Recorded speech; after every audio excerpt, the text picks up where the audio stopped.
Ayan, nagpakulo na ako ng tubig. Ilalagay ko na dito itong sibuyas, kamatis, at itong gabi.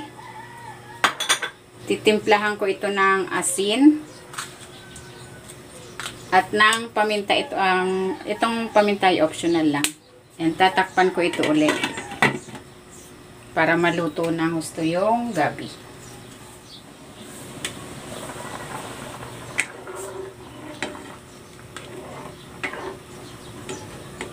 Yan, imamash ko yung ibang gabi para medyo magtiken yung ating sabaw.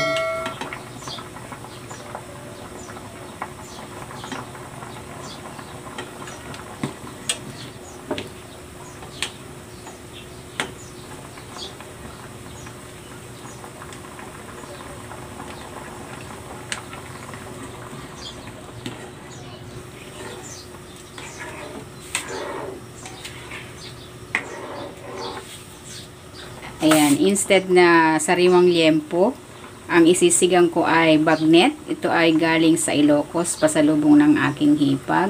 Ayan, lagay na natin para lumasa na yung lasa ng bagnet dyan sa sabaw. Ilalagay ko na rin tong labanos. Medyo matagal lumambot yan.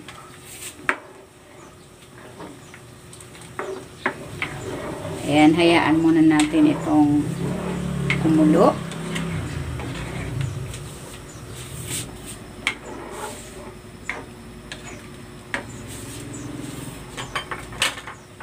Ilalagay ko na rin itong iba pang gulay, sitaw,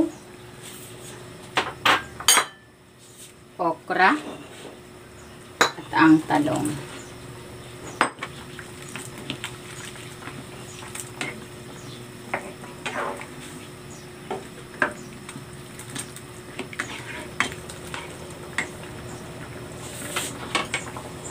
Ilalagay ko na rin itong kangkong at ang sili panigang.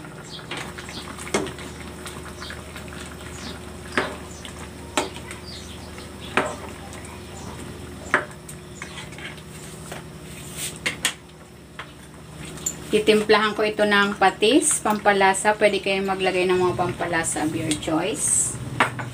At maglalagay na ako ng sinigang sa sampalok mix.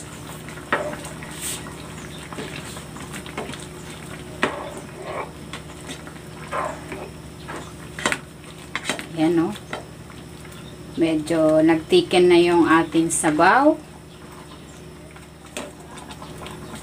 Ayan, luto na itong ating sinigang na bagnet. Hahanguin ko na ito.